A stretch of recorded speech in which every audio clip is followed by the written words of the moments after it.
এবং নির্বাচনী প্রস্তুতি হিসাবে আজকে এই সভা আহ্বান করা হয়েছে।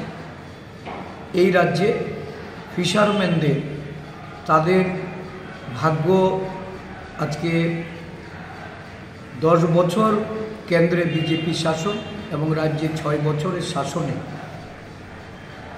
তাদের উন্নয়ন, তাদের পরিবার পরিজনদের জন্য তাদেরকে সহযোগিতা করা, বেকারত্ব মেটানো, দ্রব্যমূল্য থেকে শুরু করে সমস্ত কিছু যন্ত্রণায় আজকে এই রাজ্যের অন্যান্য পেশার মানুষের সঙ্গে এই ফিশারম্যানদেরও আজকে জনজীবন অতিষ্ঠ হয়ে উঠেছে।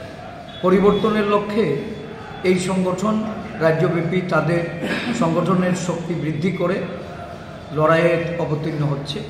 আমরা আমাদের দলের পক্ষ থেকে এই সংগঠনের সমস্ত নেতৃত্বকে একযোগে সারা রাজ্যব্যাপী ইন্ডিয়া